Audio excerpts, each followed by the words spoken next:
राज्याचे उपमुख्यमंत्री अजितदादा पवार यांचं दुःखद निधन झाल्याची वार्ता सर्वांना मिळाली आणि संपूर्ण महाराष्ट्रामध्ये शोककळा पसरली।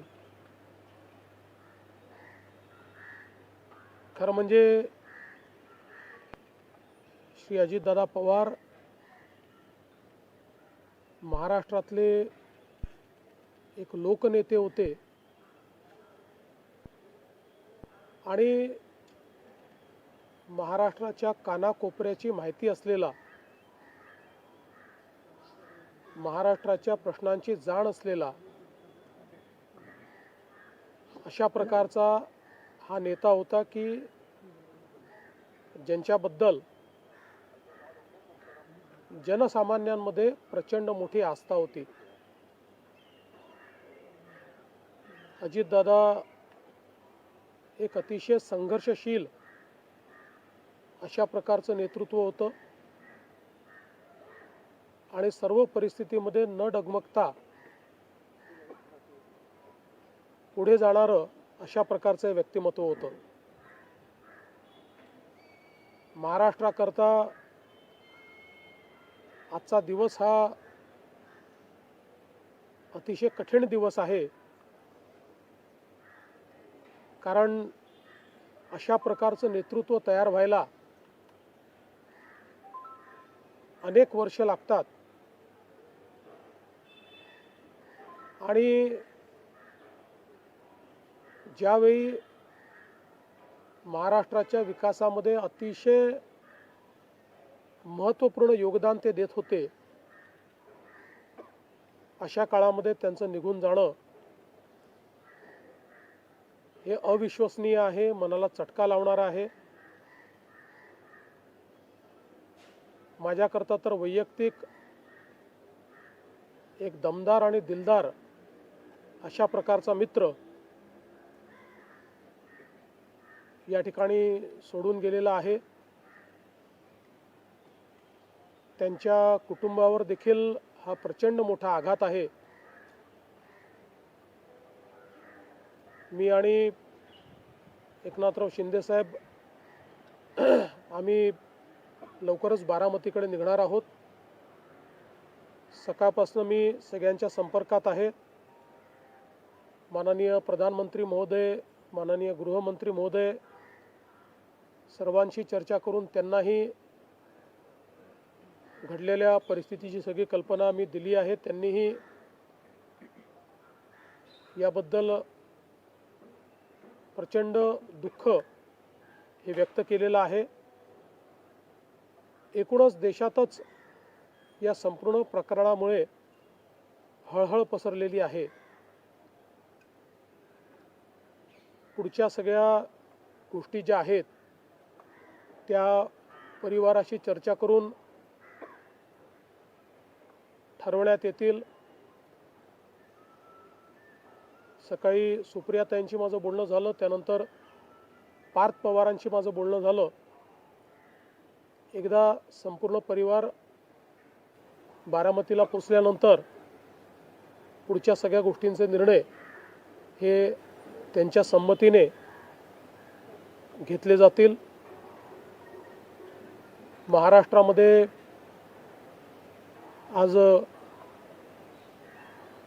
शासकीय सुट्टी आम्ही घोषित केलेली आहे आणि त्यासोबत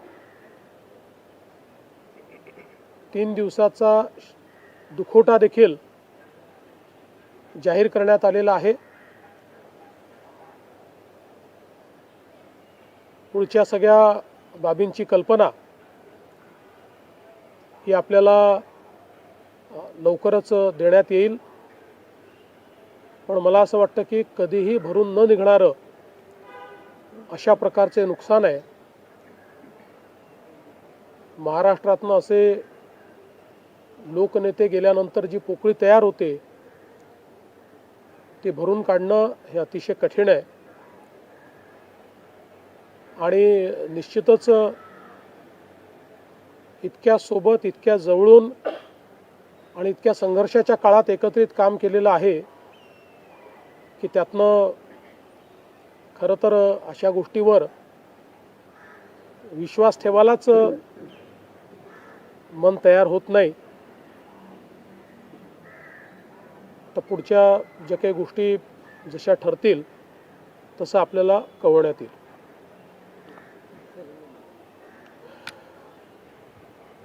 महाराष्ट्र के उपमुख्यमंत्री और जमीन से जुड़े हुए जननेता श्रीमान अजीत दादा पवार, इनका एक विमान के एक्सीडेंट में बहुत ही दुखद निधन हुआ है. इसकी वार्ता आने के बाद समूचे महाराष्ट्र में बहुत ही दुख का वातावरण तैयार हुआ है. हम सभी के लिए इस प्रकार के जननेता को खोना एक अपरिमित इस प्रकार की हानि है. व्यक्तिगत मेरे लिए वो एक बहुत ही दमदार और दिलदार इस प्रकार के मित्र थे और हम दोनों ने साथ में काफ़ी संघर्ष का काल भी देखा है और अब दृढ़ता के साथ महाराष्ट्र के विकास में जब वो योगदान दे रहे थे और एक बहुत लंबी पारी वो खेलेंगे ऐसी परिस्थिति थी, ऐसे समय उनका निकल जाना, मैं ऐसा मानता हूं कि इसके लिए हमारे पास कोई शब्द भी नहीं है और उनके परिवार पर और उनका जो बृहद परिवार है राष्ट्रवादी कांग्रेस पार्टी, उसके पदाधिकारी कार्यकर्ताओं पर ये जो दुख आया है ये सहना बहुत कठिन है. इस दुख की बेला में हम सब लोग उनके साथ में हैं. अभी जो उनका परिवार है वो जब बारामती पहुंचेगा उसके बाद उनसे चर्चा करके आगे की सारी चीज़ें ज्ञात की जाएगी. मैं उप मुख्यमंत्री एकनाथ जी शिंदे, हम सभी लोग अभी कुछ समय में बारामती जाएंगे और उसके बाद आगे की चीज़ें आप तक हम पहुंचाएंगे. सुबह मैंने आदरणीय प्रधानमंत्री जी को और आदरणीय गृह मंत्री जी को इसकी पूरी जानकारी दी. उन्होंने भी इस घटना पर बहुत दुख व्यक्त किया है. सभी लोग एक प्रकार से शॉक में हैं और अब आगे की जो भी कार्रवाई है वो जैसे तय होगी वैसे आप लोगों को बताया जाएगा. निश्चितच अजितदादा एक महाराष्ट्राच्या राजकारणातील अनन्यसाधारण महत्त्व असलेले हे नेते होते. अत्यंत लोकप्रिय, शिस्तबद्ध आणि दिलेला शब्द पाळणारा नेता म्हणून महाराष्ट्राला त्यांची ओळख होती.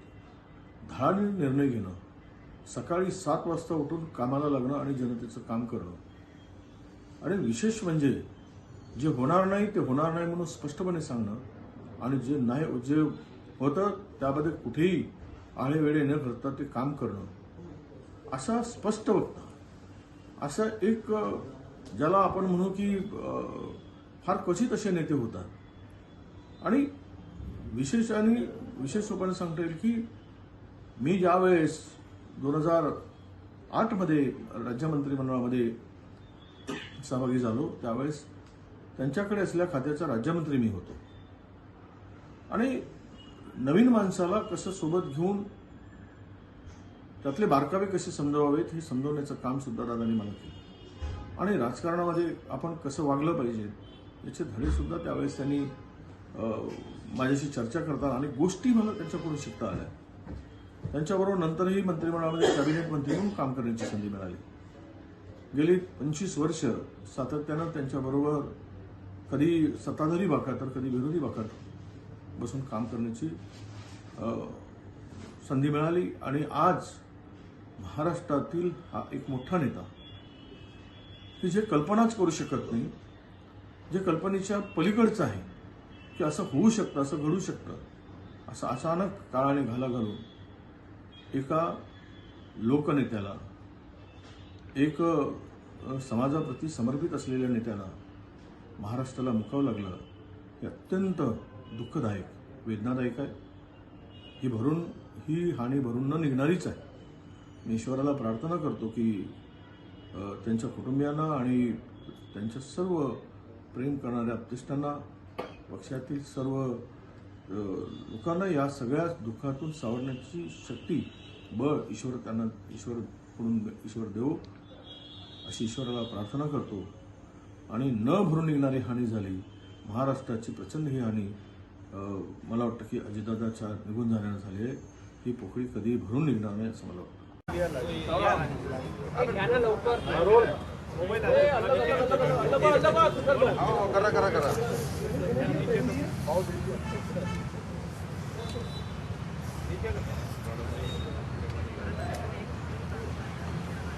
ठीक आहे रे.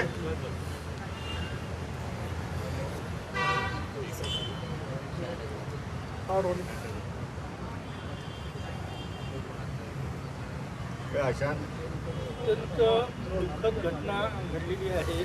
महाराष्ट्राचे मुख्यमंत्री अजित पवार यांचं निधन झालेलं आहे. अपघाती काय सांगा? दादा गेले तर अजूनही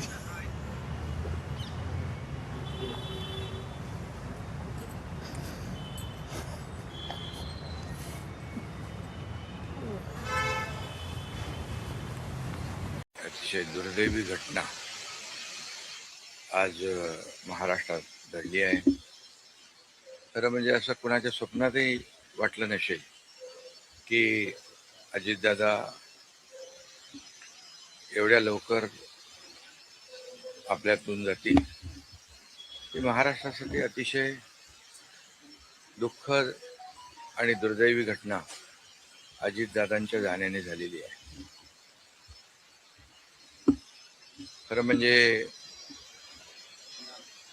अजितदादा गेले अनेक वर्ष या महाराष्ट्राच्या राजकारणात नेतृत्व करत होते आणि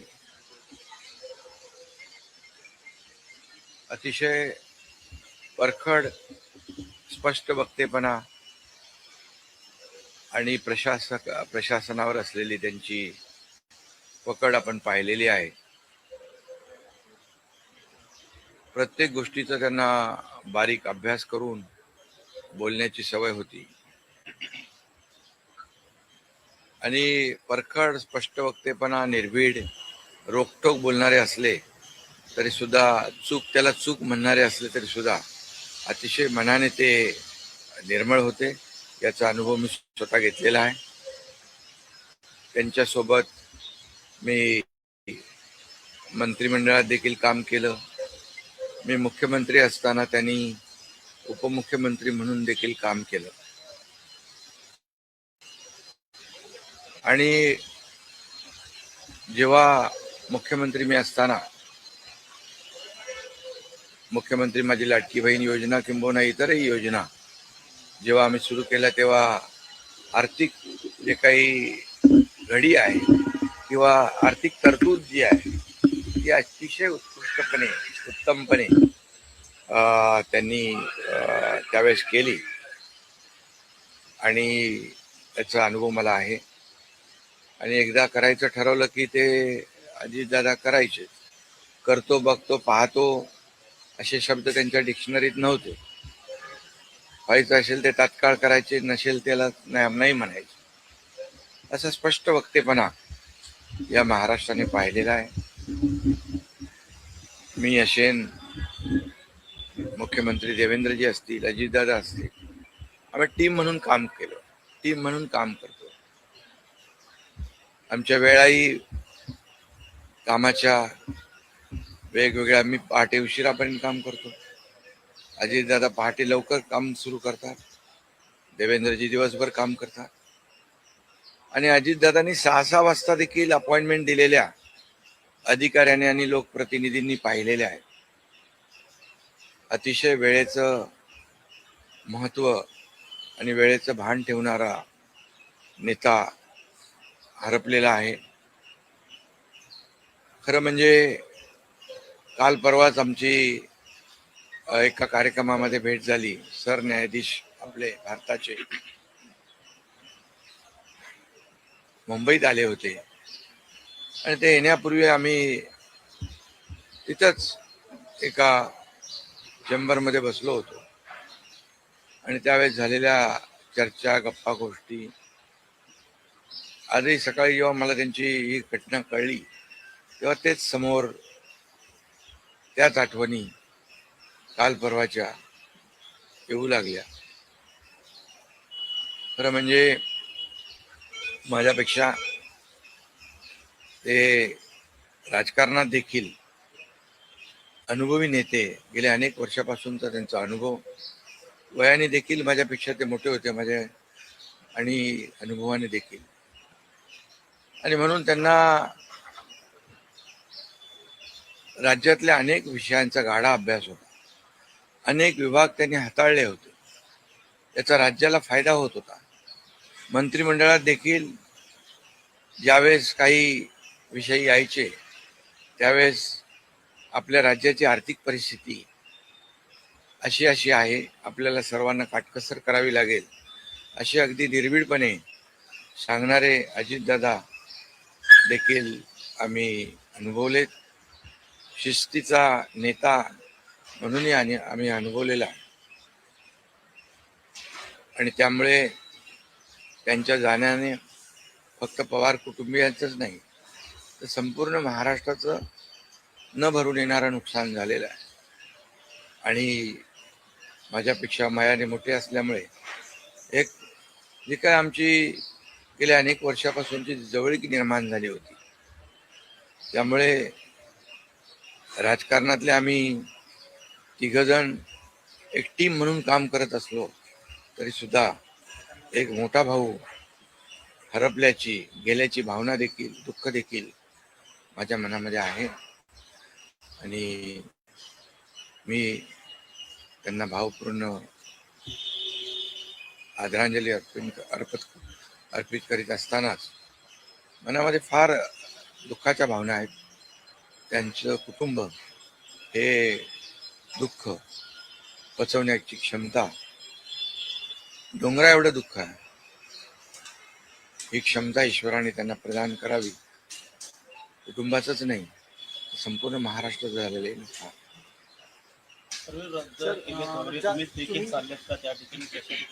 हा, मी आणि मुख्यमंत्री देखील आम्ही जातो आहे. आमचे सहकारी आमच्यातून गेलेत, त्याचं दुःख आहे. म्हणजे सभा होत्या त्याही आज आम्ही रद्द केलेल्या आहे. सर, एक विचार असं वाटतं की तुम्ही आता उल्लेख केला की 2 दिवसांपूर्वी त्यांच्या जवळपास 1-1.5 तास तुम्ही बसलेले होतात दोघंच, खूप गप्पा झाल्या त्या चेंबरमध्ये.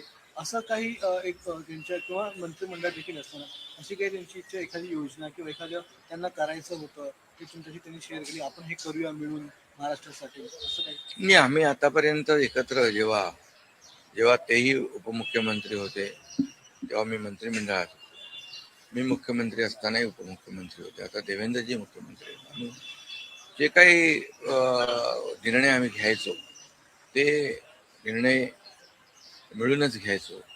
आणि मग एकदा एखादी सूचना आली की मग त्याला तिघांनी बळ देऊन ते पूर्ण करायचं. अजितदादा देखील एकदा कधी असंही म्हणायचे की आपली आर्थिकता, आपली जी काही अर्थव्यवस्था महाराष्ट्राची आहे, काही नवीन योजना केल्यामुळे आपल्याला काटकसर करावी लागेल, पण जेव्हा काही निर्णय आपल्याला घ्यावेच लागतील त्यावेळेस मात्र ते मागे हटत नव्हते. आणि याचा अनुभव देखील आम्ही घेतलेला आहे. न भरून निघणारी पोकळी सातारा असेल, पश्चिम महाराष्ट्र या ठिकाणी देखील कशा प्रकारची तुम्ही पोकळी भरून काढणार आहे? नाही, यामध्ये साताराच नाही आहे, तर त्यांचं जे असलेलं जे काही अनुभव आहे हा महाराष्ट्रासाठी होता.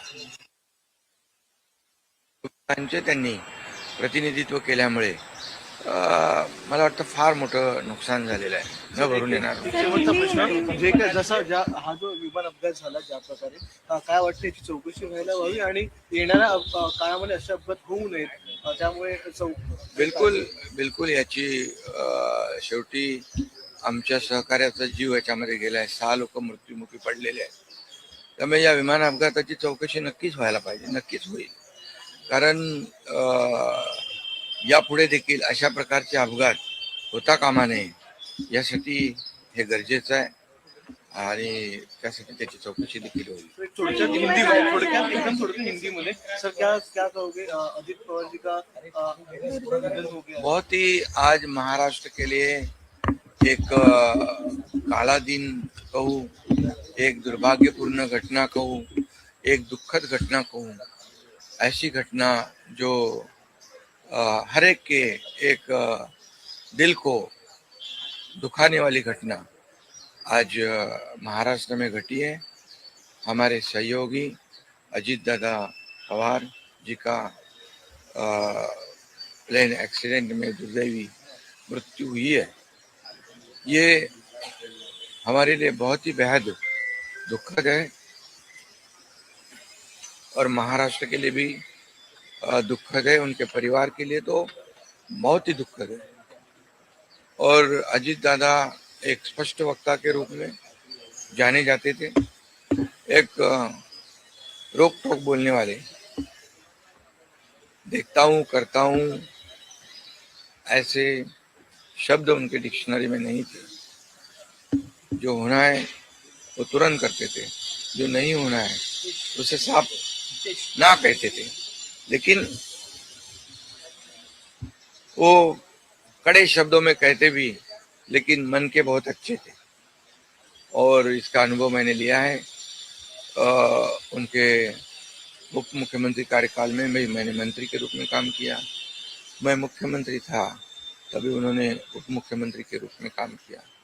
आज देवेंद्र जी मुख्यमंत्री है, उनमें भी हम दोनों ने उप मुख्यमंत्री के रूप में काम किया है. हम टीम बनकर काम कर रहे थे, महाराष्ट्र को आगे बढ़ा रहे थे, जिसमें एक हमारा टीम वर्क था. और मेरा काम करने का तरीका जैसे देर रात तक काम करता था. अजीत दादा जल्दी सुबह उठकर उनकी शुरुआत होती थी. देवेंद्र जी भी दिन भर काम करते और सुबह उन्होंने 6 बजे अपॉइंटमेंट दी हुई, ये भी इस राज्य के अधिकारियों को पता है. एक समय को बहुत ही महत्व देने वाले, एक कद्दावर, बहुत ही कर्मठ नेता जो है, समय सूचकता रखने वाले नेता जो है, ये नेता हमारे में से अभी नहीं रहे. और ये हमारा और महाराष्ट्र का, उनके परिवार का बहुत काफ़ी बड़ा नुकसान हुआ है. उनको कई अलग अलग विभाग जो है उन्होंने काम किया, उस पर उनको अनुभव था. हर एक विभाग की जानकारी लेके वो अपना स्टेटमेंट करते थे, अपना निर्णय लेते थे. मैं मुख्यमंत्री था तब लाडली बहन योजना या कई योजनाएं हमने तीनों ने मिलकर टीम बनकर शुरू कर दी. उसमें भी अजीत दादा ने बहुत ही योगदान दिया हुआ है. और जैसे अर्थव्यवस्था जो है हमारी महाराष्ट्र की, वो उसके बारे में भी कभी कभी बहुत ही रोक टोक मंत्रिमंडल में उन्होंने बताया भी कि हमारी परिस्थिति ऐसी है, हमें कुछ यहाँ इसमें जोड़ तोड़ करनी पड़ेगी. लेकिन जब जो चीज़ करनी ही है, जो समाज के लिए आवश्यक है, उसमें कभी भी उन्होंने हाथ पीछे नहीं खींचा. अर्थमंत्री होने के नाते उन्होंने काफ़ी योगदान दिया है. मेरे से वो राजनीति में भी अनुभवी थे और उम्र से भी मेरे बड़े थे.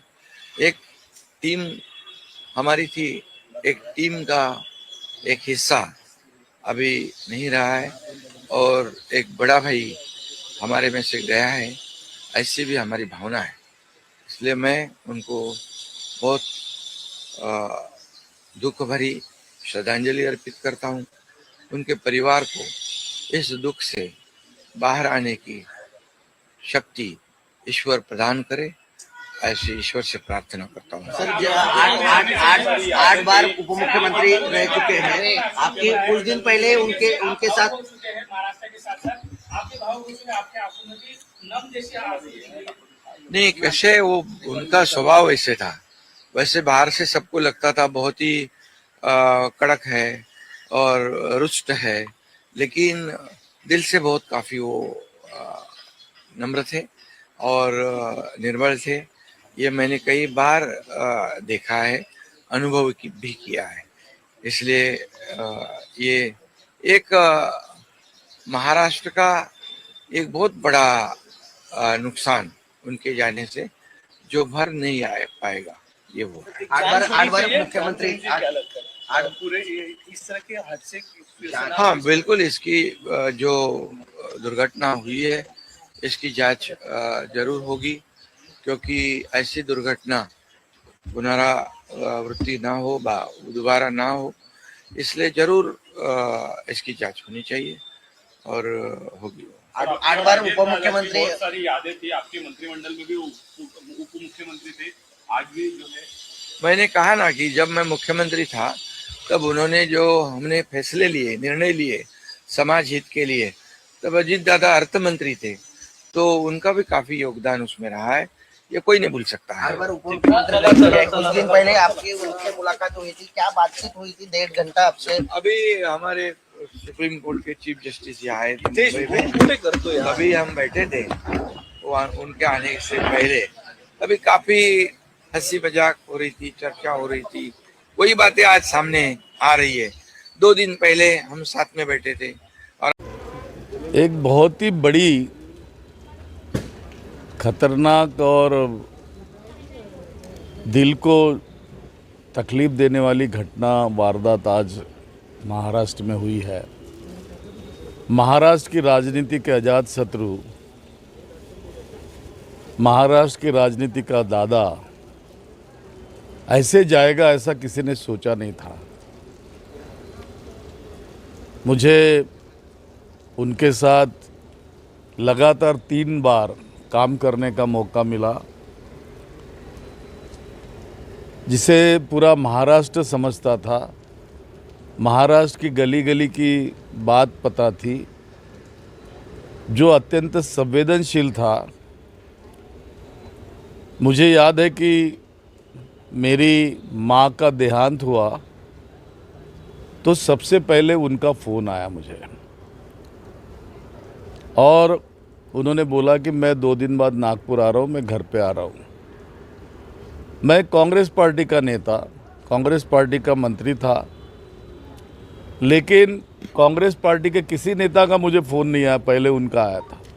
और मेरे घर पे भी वे एकमेव व्यक्ति है जो उस समय आए थे। पिछले 25-30 साल से उनका मेरा संपर्क है।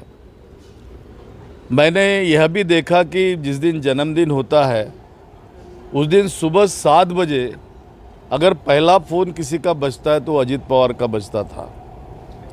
तो ऐसा महाराष्ट्र के राजनीति का दादा, उनका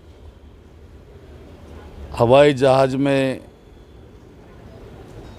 जहाज़ क्रैश होने से मृत्यु होगा ऐसा किसी ने सोचा नहीं था। मैं मेरी उत्तर नागपुर की तमाम जनता की ओर से, कांग्रेस पार्टी की ओर से, मेरे परिवार के ओर से उनको हार्दिक श्रद्धांजलि अर्पित करता हूं, भावपूर्ण श्रद्धांजलि अर्पित करता हूं, और उनके परिवार को शांति मिले ऐसी प्रार्थना करता हूं। सर, ये हादसा है या इसके पीछे भी कोई राजनीति हो सकती है, ऐसा लगता है? देखिए, आजकल जिस प्रकार की राजनीति महाराष्ट्र में देखी जाती है कि छोटे से छोटा चुनाव रहे, बड़े बड़े नेता उस चुनाव के पीछे भागते नजर आ रहे हैं, सत्ता के पीछे, सत्ता प्राप्त करने के पीछे भागते नजर आ रहे हैं। और ऐसे में ताकतवर नेताओं को, छोटे छोटे पार्टियों को खत्म करने की साजिशें भी रची जाती है। इसलिए मैंने सुबह ही जब सब लोग मेरे पास आए तो मैंने उनको कहा कि इस घटना का तात्काल इंक्वायरी होना चाहिए, तहकीकात होनी चाहिए, जांच होनी चाहिए और किस तांत्रिक कारणों की वजह से, क्योंकि जैसा कि मुझे पता चला है कि जब हवाई जहाज़ लैंड होने जा रहा था तो 100 मीटर के दूरी पर रनवे था। हवाई जहाज़ नीचे आया थोड़ा और अचानक वो ऊपर उड़ी जा ही नहीं सका और क्रैश हो गया।